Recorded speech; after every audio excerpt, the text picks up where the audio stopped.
All right, we'll get started. Hello, good afternoon, and welcome to It's a Nice Day for a Light Weeding, which is hard not to sing as a title. This is a continuing education program from SWLS. My name is Shauna Kasegi. I use they or she pronouns. I am the Outreach and Continuing Education Consultant for the Southwest Wisconsin Library System. And please feel free to ask questions in the chat today or use the Q&A button. I will be monitoring the chat for us today. And if there are questions that we don't get to because of time or something else, I'll be sure to follow up with you. So please don't hesitate to ask. And with that, I'm going to pass things over to our presenter, Jen Bernetzke. All right. Hi, everybody. Thanks for joining me today. I am so excited to be here. Many of you already know me, especially those in SWLS. For those of you who don't, my name's Jen Bernetzke, and for the last 2.5 years, I've been the ILS and ILL consultant here at Southwest. Before I took this position, I spent 7 years as the director and 12 years total at the Shriner Memorial Library in Lancaster. And I've also spent time consulting as the interim director here at SWLS and doing work study at all kinds of libraries around the state. As I go through the presentation today, feel free to pop into the chat or the question and answer, I guess whichever one works better for you, and just ask. If I don't cover your answers, I'll make sure to address any of them either at the end or in a follow-up email. And Shauna, I am hoping that you'll help me kind of pay attention to what questions are coming up and things like that. Absolutely. And after today's presentation, you'll receive, like I said, a follow-up email that'll include this slideshow and a sample weeding schedule that we'll discuss during the presentation, but it might help you kind of get started and stay on track. My email address is here. It'll show up again at the end of the slideshow. I'm the only Bernetzke that I know of in the profession, so it should be easy to find me.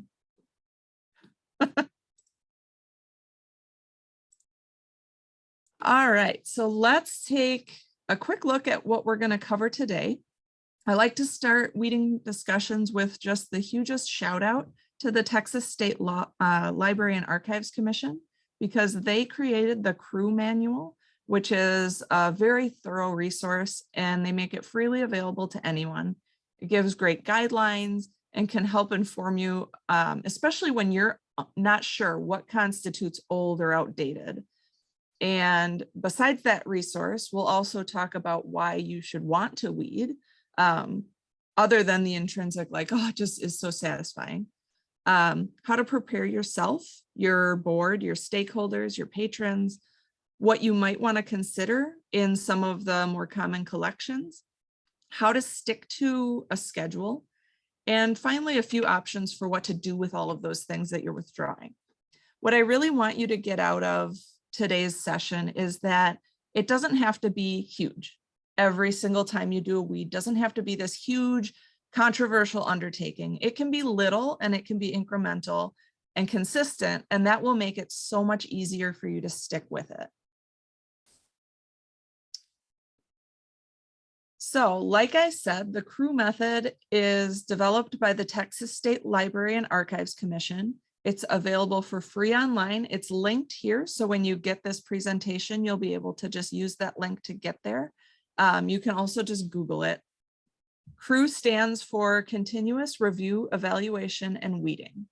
And it talks a lot about what criteria you can use to decide if an item should be weeded.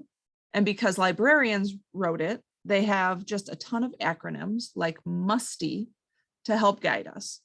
MUSTY is misleading, ugly, superseded, trivial, irrelevant, or elsewhere. So if you can find any of these criteria in an item, it would be up for consideration to weed. The most important part of this concept is the first part of the name CREW, and that is continuous. Like I said, if you let things go too long, your task becomes more daunting. the potential need for a large, unpopular, controversial weeding project in your community will be higher because at some point you're going to have to do it. So by doing continuous evaluation, your weeding projects can be smaller, less time consuming, and probably less stressful as well. It'll also become a habit and a routine activity that causes less controversy in your community and with your staff. When it's part of library's business as usual, there's a lot less backlash than when you seemingly just decide one day to cut your collection by a third, or when a new director has to come in and say, boy, this was left for way too long and now it's a real problem. So reviewing your collection is something that your ILS can help with a ton. Circ statistics, publishing date, the date the item was added to the collection. Some cases, the date your library was automated, if the books are really that old. Last checkout date, number of times it was circulated each year, number of copies that are in existence in your consortium. All of those things can give you a head start and help you decide which things you need to review further or consider for withdrawal. For those of you in SWLS, we have a lot of great resources on how to set those reports up, and it's part of my job to help you do that. So if you need help, please reach out to me. If you are not in SWLS, you definitely have a person either at your system or somewhere that can help you with that. And don't forget that after all of that review and that evaluation, you actually need to take action and weed. So yes, collections are funded by tax dollars. That's one of the most common things that people always say, but it's tax money that went to buy these things. Yes, but that means that you are charged with making sure that your public has a good collection, not just a big collection. So keep that in mind. Your collection needs to be quality, not just giant. The reason most people start considering a weeding project is obvious, and it's usually because you are out of space on the shelves, you need to make room for new materials, and that's a good reason to weed. Shelving convention in space planning, though, is to keep the bottom shelf empty and to have at least a quarter to a third of every single shelf open. And that is probably not the case in your library right now. Unless you've been maintaining your collection for years, it is really uncommon to see a library that has that amount of space on every shelf, but that's what you should have. You can use it for face out shelving to keep the space looking open and airy and less cluttered, but it's not easy to maintain or achieve without a continuous weeding plan. Another benefit that we maybe don't consider as often is it saves a ton of time in the long run. It saves the time of patrons who are browsing or looking for materials. It saves the time of staff who have to dust, who have to shelf read, who have to shift constantly because there's no more space, who have to search for materials and find lost materials or missing materials. Everything in a less cluttered collection stands out better. So your good materials will stand out. They're easier to maintain, easier to shelve. Your books won't get damaged from being shoved in places where they don't fit. And your collection is going to look more appealing, which encourages patrons to browse and borrow more materials. Something that's important to consider is that maintaining a current and updating collection enhances your library's reputation for reliable and current information. People who go into a library for the first time or the first time in a long time, and they find just tons of books that are wildly out of date, thinking like Windows 95 guides or a book on presidents that ends with Reagan. They're not going to be likely to feel as if they're finding good information at your library, and their opinion of your collection as a whole will go down. Something that I really value is how well you learn your collection. So when you're in there evaluating your materials all the time, that means like walking through a section every single week and really considering what needs to be there, what should be considered for deletion. You can create a list of subject area holes. You can promote a really strong gardening section if you know that it's there. You get to know what subjects and what genres are getting used all the time and which ones really aren't. And most of you probably already know your collections really well, especially the smaller libraries that have a smaller collection. You stay in touch with what's being used. And this constant feedback really informs your purchasing habits and helps you focus your energy on the areas that your library needs most help in. So, where do we start? Sometimes that's the hardest thing. Where do you even start? Especially if you haven't been doing this for a long time, or if you're nervous about starting a weeding project because of board hesitation or the public's opinion. And so always start with the policy. If you have a policy, great. And if you don't, you need to make it a priority. A collection development policy should include your library's values about how materials are chosen for your collection. Those are important values, but they're important to keep in mind throughout an item's life at the library, not just when you select it. So if your collection development policy says something about relevancy or current information, then you need to remember that when a book no longer has relevancy or updated information. Your collection development policy or your discard and disposal policy, if you separate the two, should also include language that says that your library will withdraw materials that no longer fit collection development values. And if you've run into pushback in the past, it might be helpful to have a statement on why weeding is important as part of the life cycle of your library's collection. Something that also libraries run into often is gifts and donations. And so you should make sure that you have language in your policies regarding disposal of gifts and donations. The last thing you want is to feel obligated to forever keep items on your shelf just because you were given them by somebody in town or by the author or whatever. So make it clear that if people donate materials to you, no matter why they're donating them, that those materials go through the same selection process as anything that you would purchase. And remember that they also have a shelf life.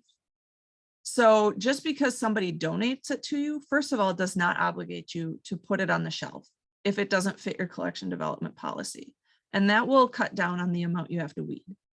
But also, if you do decide to add it, remember that you are allowed to weed it and delete it and get rid of it whenever the library deems that necessary, not when the patron or the donor deems that necessary. Sometimes getting a policy in place and following it is harder than it sounds. Board members are not always library experts. More often than not, they're just regular people volunteering their time. And so they don't always have the best instincts when it comes to this type of conversation or this thought process.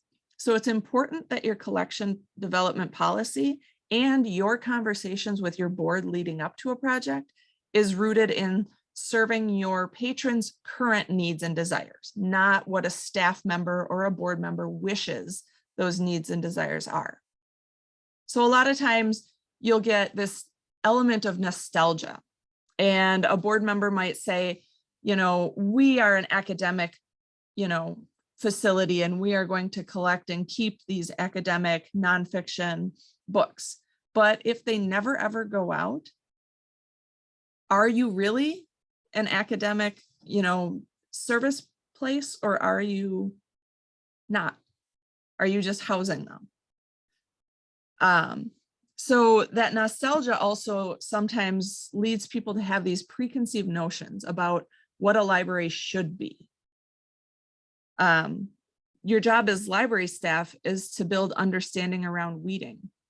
So full shelves to some boards or some individuals equals a vibrant library, or one with a lot to offer, or despite our small space, look how many things we have. And the problem in that logic is that people can't find what they're looking for, or the good stuff is followed by junk or out-of-date material, and it brings down the value of the entire collection. A good example of this devaluing comes from my 7-year-old son who really loves nonfiction, but he comes home from school and he never brings home a library book, or it's always like a graphic novel or a fiction book, which isn't the things that he really loves. I ask him why, and he says it's because the library doesn't have anything good or anything new or anything that's nonfiction that he would like. And I happen to check into that, and they do have a lot of new great stuff. But my son was looking for a book about planets and came across a bunch of books that still list Pluto as a planet, which he knows is wrong. That hasn't been the case in his lifetime. Pluto hasn't been a planet in 16 years now. So to him, that library is just full of junk and lies. That's a little bit of an extreme example, but that's how, you know, a person from the public might view books that are out of date and old. And they will take one example and assume that your entire collection has the same level of integrity. And yes, it has been 16 years since Pluto was declared a dwarf planet. That's wild. Thanks, Jen. Tara, your question says, I am curious if there's language that you use in response to donors or local authors if you decide not to add their item to the collection. So my typical process is, thank you very much for being willing to donate your materials to the library. We do have a collection development policy, which I'm happy to give you a copy of, but we'll have to put your materials through that same thing. And make you aware that it doesn't mean that we'll keep them or keep them forever. If you're not okay with that, it's okay if you decide not to donate that item to our library. Sometimes people are like, that's fine. Sometimes people are like, okay, well, I won't donate it then. That's okay. I'll just keep it. And that's okay with me, because if they're not freely giving it with the knowledge that we're doing what's best for the library, then it's probably better if they don't give it to us. So I guess that's kind of how I've always handled it, and having good, strong language in my policies have always backed that up.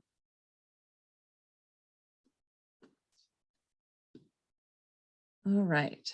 So before I move on, I want to ask if, when you're looking at the screen that I'm sharing, are you seeing that live transcription thing? Like, yeah, the top? Oh, it's on the bottom for me. Okay, never mind. I got rid of it. All right, so let's take a brief look at some of the collections that we need to address on a regular basis. Nonfiction to me is the most rewarding.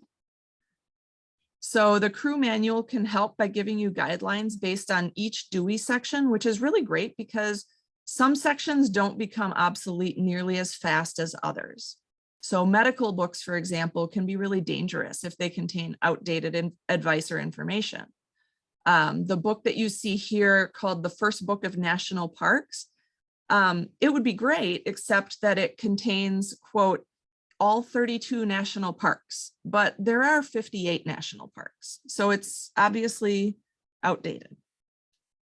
It's better to have nothing on a subject than have bad information. And if you're worried about taking everything on a subject out of your facility because all of the books are outdated, then you need to write that subject down and start looking for new materials over time. Because if everything in your collection is outdated, then it's not good stuff. You're not helping people. And something I really want to encourage you to remember is that Wisconsin has one of the best systems for sharing materials. Interlibrary loan in your system and throughout the state is so strong.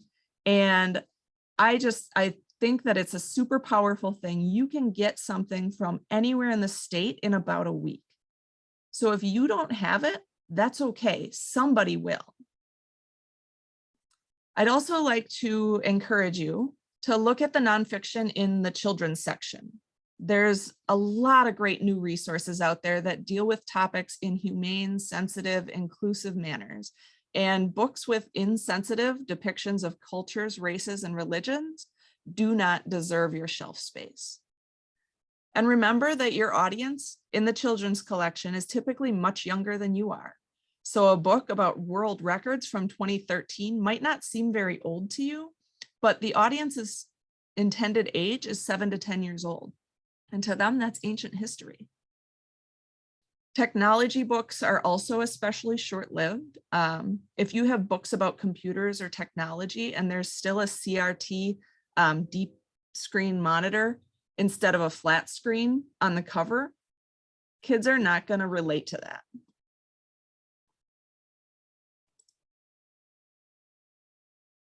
Let's move on to fiction. It is probably the easiest section to weed. You can use circulation and condition as the main criteria.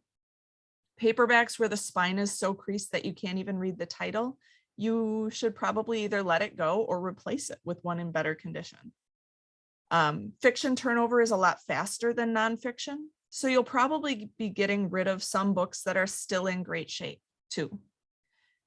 Take a look at what's available elsewhere if you're not sure whether you can get rid of something. So again, use the interlibrary loan that you have at your disposal. If other libraries in your consortium have it, if there's 27 other copies and it hasn't gone out in your location in 2 years, you don't need to have it. You can get it pretty easily from elsewhere. And you can let go of a book that's been sitting on your shelf, even if it never got checked out once. I am giving you permission to say, I shouldn't have bought that. Or, hey, it was worth a shot, but no one wanted it. And Michelle mentions that if it's in really good shape, but you don't need it in your collection, you'll check with other libraries in your county to see if they can use it. That is an option. So, and I would especially say that's an option for fiction or media. Nonfiction, I would argue that if it's outdated and shouldn't be in your library, you shouldn't offer it to other libraries either. In the children's section, use the same criteria. Stuff that doesn't circulate doesn't need to stay in the collection. And you don't have to have every single Rainbow Magic. Remember that you can borrow them from elsewhere. Also remember that updated artwork is more important in the children's sections. So I know that it's very hard to let go of a book that you loved as a child or one that was really popular years and years ago. But if the artwork is really outdated, it won't relate to kids. And if you're not willing to pay the money to update a book with new artwork, and you have one that's old and crummy, ask yourself why you'd be willing to keep that, but not invest in it. So if you're not willing to invest in it as part of your collection, should it really be there?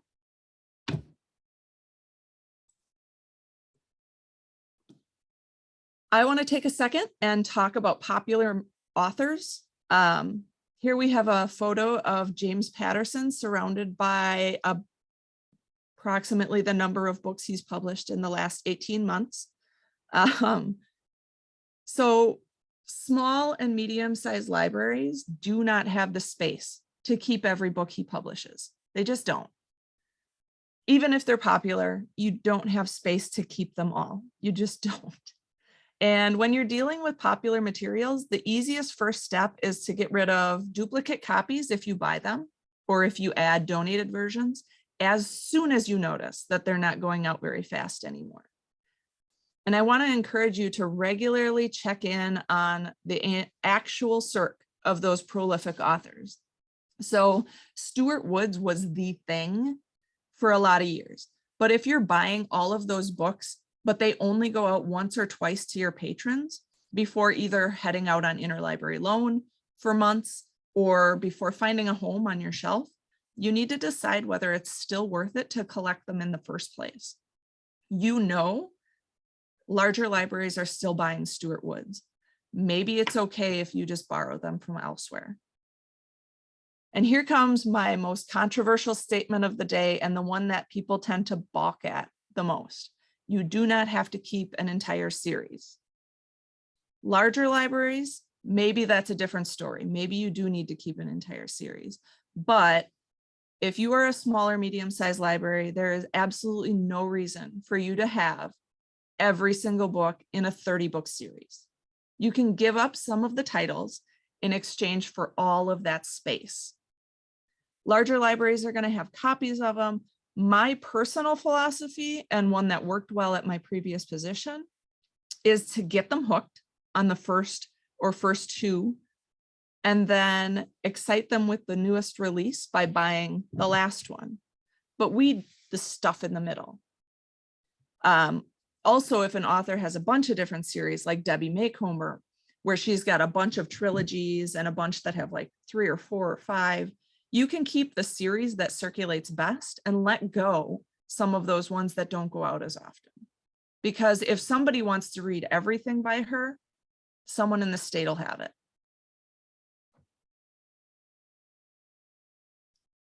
For kids stuff, it's more important than ever to keep sentimentality in check.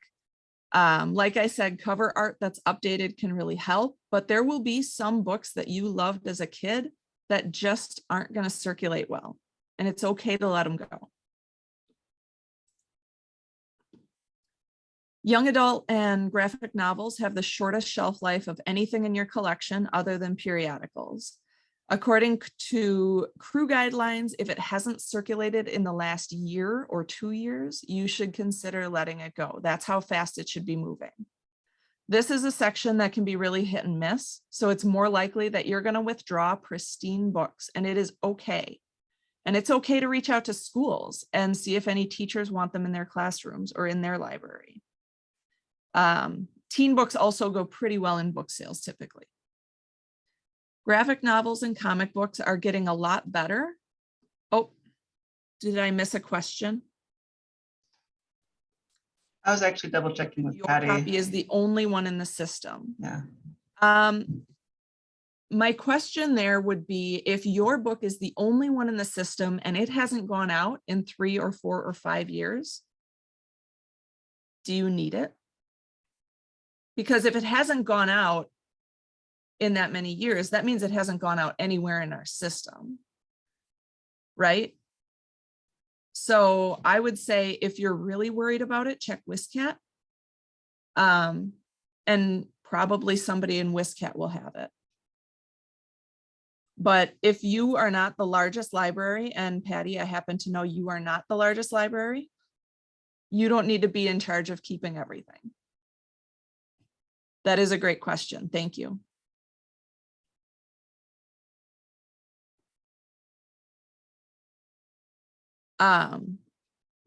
Angela says, my personal goal is to never have the last one in the system. And she doesn't count WSCAT circs when making decisions, which is fair because you are here to serve your community and your area, not necessarily the whole state, especially as not a resource library or not the largest library in your system. So what was I saying? Oh, graphic novels and comic books, quality is getting a lot better, but they're still often constructed for consumers, not for libraries. And that means fragile spines, losing pages. I don't know, those of you might remember first when Captain Underpants came out, like it was super popular, but they would just disintegrate after a few checkouts. So keep in mind that that condition is really important to keep an eye on. All right, AV and special collections. For most of us, audio and video collections are still pretty popular, although CDs and DVDs are slowly being replaced by digital media and streaming services. But for those of us, probably most of us, who still use these formats, condition can also often be a barrier. And if you have a way to get discs cleaned and repaired, that helps. But you should still be willing to let go of materials that are scratched, damaged, or missing parts. So let me tell you, I once ordered a Frank Sinatra box set of CDs from another library because I was looking for one very specific song for a patron. It was the only one in the state that box set was the only one in the state that had that song in it. When it arrived, there was a sticker on the cover that said missing disc 3. And guess what? That is the one I needed. So I was super frustrated on behalf of my patron because We went through a lot of work to get that, and then it wasn't even there. For audio materials, keeping one format of a title, unless you have a reason to keep both, is a good way to go. If you are worried about shelf space and you're still buying playaways and books on CD, I would say let at least one of those formats go for each title. So whichever one gets used more.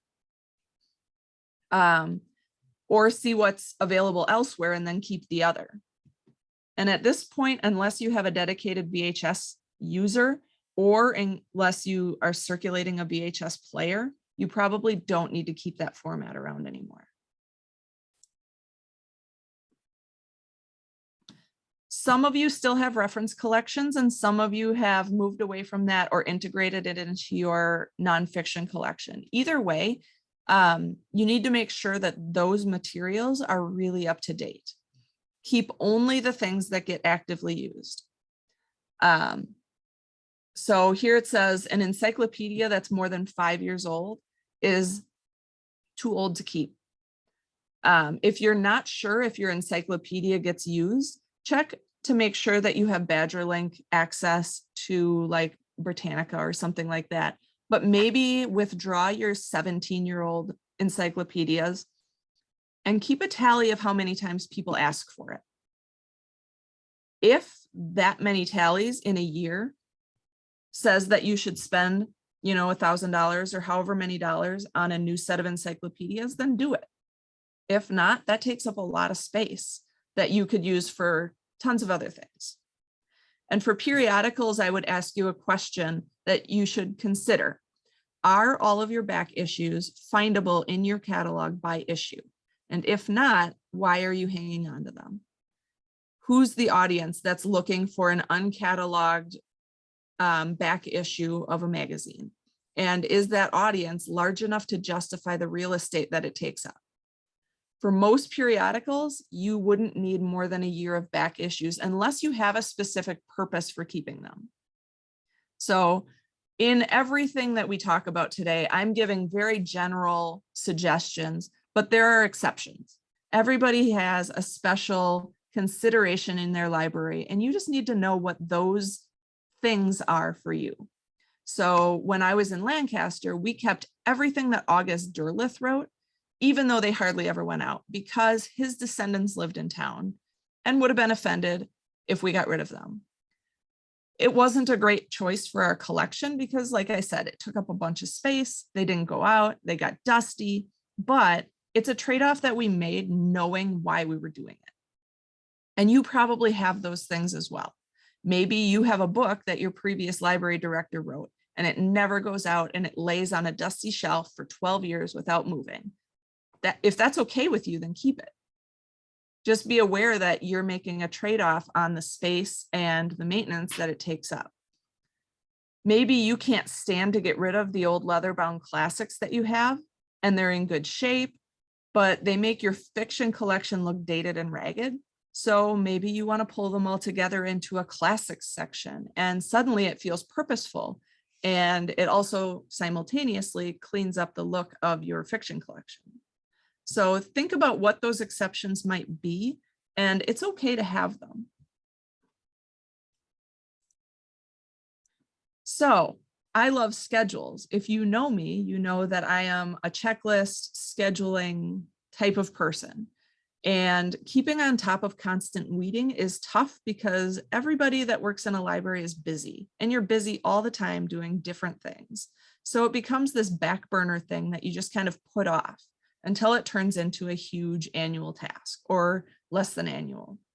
But if you do constant tiny bites of weeding, it doesn't build up as much and it's not as hard of a job. So there's a lot of benefits to constant weeding.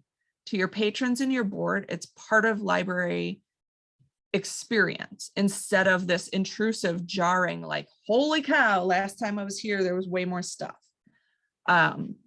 And staff can be empowered to think critically about materials, pull aside things where condition is an issue before it even gets to the shelf. Or they could pull content problems as they see them. If a picture book comes back with an insensitive depiction of Native Americans. They can pull it aside. Even if they don't make the final decision, they can be empowered to help you with those little things every single day that makes the whole task much, much easier. If you're having a hard time being objective about your own collection, maybe you're the one who purchased those materials, you've been there long enough now that you're starting to see things come up on your lists that like you bought that. Ask your system, ask me, or a neighboring library director for an objective look. In SWLS, I'm always willing to make suggestions on what to weed. I can help you with ILS stuff. Angela volunteered to come weed for you. And I'm always willing to make suggestions. If you're in another system, you probably have a system person like that, or the crew manual suggests that you team up with area librarians and tackle your collection together. Then go tackle one of theirs. I want to challenge you all to put an appointment on your calendar once a week to walk through your collection, or at least a part of your collection. Pull books that have unreadable spines, water damage, that are wrinkled or yellow or dusty. Make notes of what you see that's not moving. Bring a notebook with you. Make notes of spots that are always really packed because you just have a lot of stuff going in that location, or where you haven't needed a bookend in years. Pick a collection every month and go through the ILS data to see what could go. Even if you don't pull everything that would be up for deletion, you're still making a dent, and that helps. You can do it by bite size. And I know a lot of you, not just you, Patty, but a lot of you are in small libraries where you're maybe the only one in the building, or there's maybe two of you sometimes, but there's always something to do. So weeding doesn't often become a priority until you don't have anywhere to put that book. So you can do bite-sized light weeding that doesn't take full days or even more than 30 minutes at a time. And you can use the sample schedule here, and give me just a second. I am going to pop that link right in for you. And that will also be in the follow-up email for those of you looking for that schedule. The key is committing to do just a little bit every day, every week, every month, however you can make it fit, but make it like an appointment in your calendar to do a little bit. And if that means that you're in a small library and you have to pick, oh, sorry. That is the crew method one. The file that I sent is not, it's not a link. I'm sorry. I will make sure that you all get that in the follow-up email though. My apologies.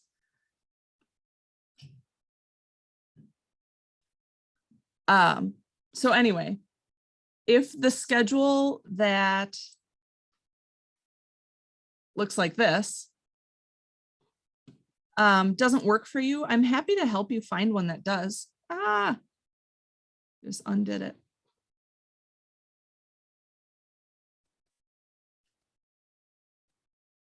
There it is. So I want to empower you to do it because a little at a time still makes progress. The last thing I want to talk about is, what do you do with your weeded materials? The Baker and Taylor has Sustainable Shelves program that can give your library credit toward future purchases for certain titles. And it's a great option because it helps you offload books without paying for shipping. You're likely already doing book sales. That's a great choice. But I would implore you to please, please, please, please, please discard and dispose of books with harmful representations of cultures or races, which are molding, dangerously outdated, falling apart. Better World Books ships books elsewhere, but other people don't deserve outdated materials either. If you're like me and you're a crafty person, old books are really, really fun to craft with. So make it a program. And in case you need permission, I'm going to give it to you. You can recycle books. You can throw them away. To recycle them, you usually have to pull covers off so that they can be properly recycled, but it's okay to do that. Books don't last forever. They're not meant to last forever. And it is very rare that a library would have a book in a condition that would be valuable to a collector. And also consider, if you are going to search for every book in Amazon and try and sell them yourself, how much you're paying staff to spend the time doing that. And is it actually worth the money? So it's okay to let books go. I know that it's a hard thing to do, but you can do it. And if you need more encouragement or answers to hard questions by stakeholders, the epilogue of the crew manual, which starts on page 88, has really great question and answer section, which addresses excuses not to weed or common questions by boards and things like that. So it will give you maybe the talking points that you're missing to convince your community that this is necessary and healthy and good for your library. So does anybody have any questions for me? You can type them into the chat.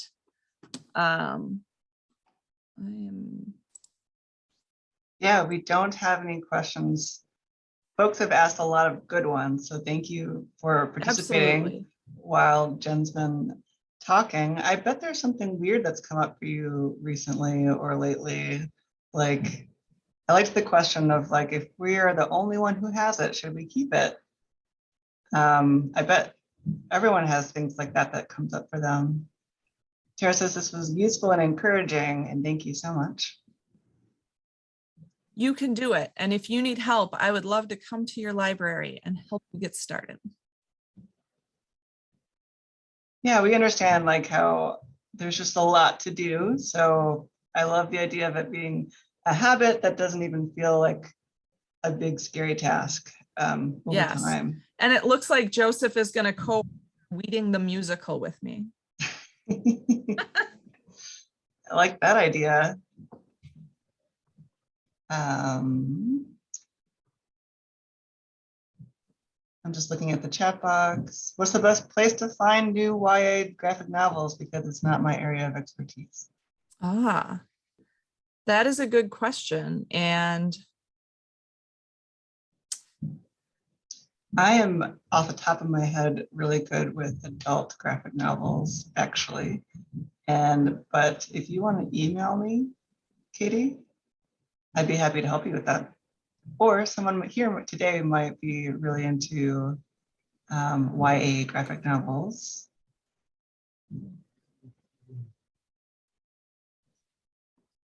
all right, Sherry, you have a question about if we have a spreadsheet for our system on current titles we might think other libraries could like, and we do not. So typically, libraries that are ready to offer things to other libraries will make a spreadsheet of the stuff they're getting rid of that's still in good shape and email it to the directors list.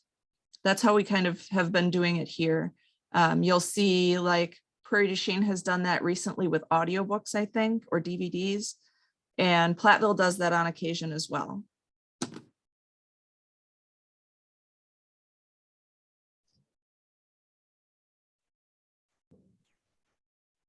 What other questions might you have about reading or collection development?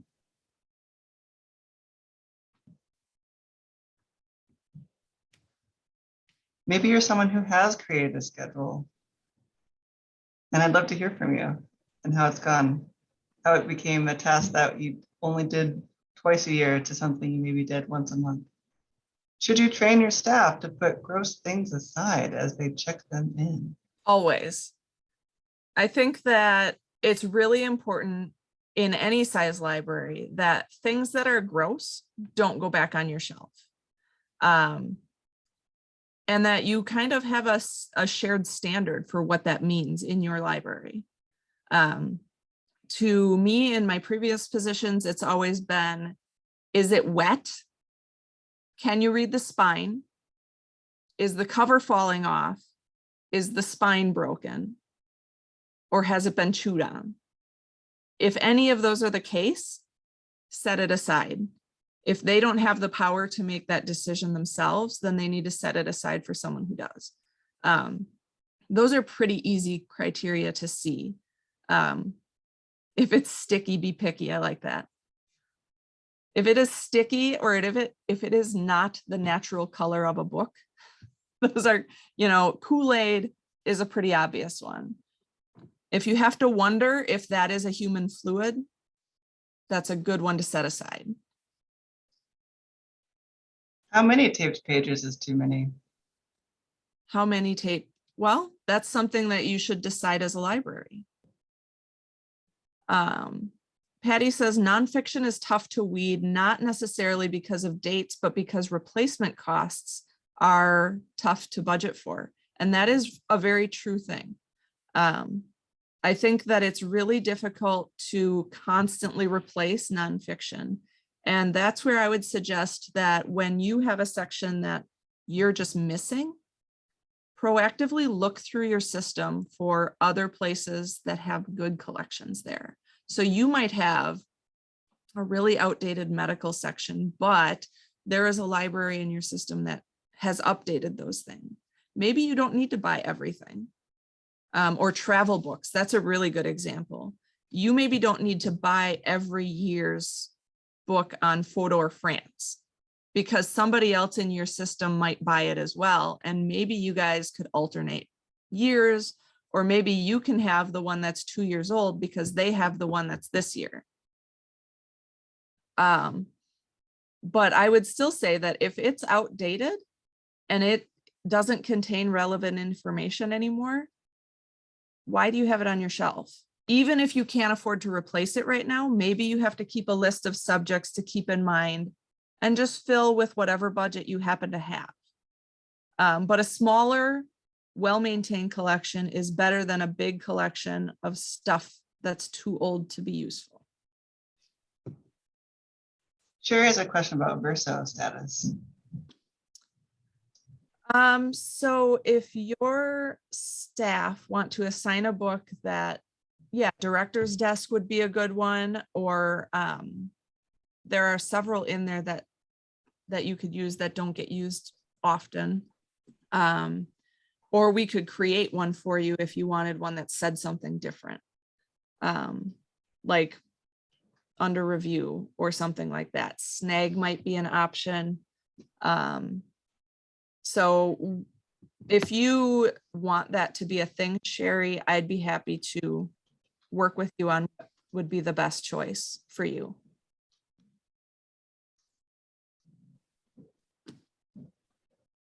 Any other questions during our last few minutes?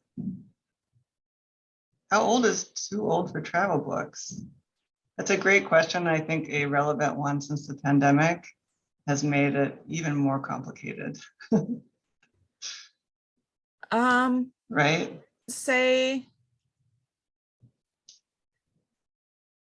3 years probably is about it for most places.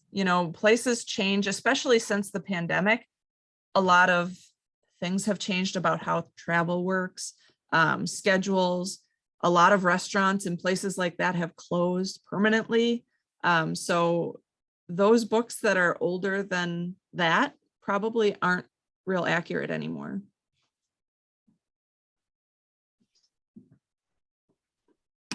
That's a great question. It is a good one. And it really varies. Maybe a book about Europe in general will stay more relevant because it's so vague in general. Whereas like visiting Disney World in Florida will change faster because it's a very specific, in-depth, like about one tiny place. Not tiny, but you know what I mean. Tinier than Europe.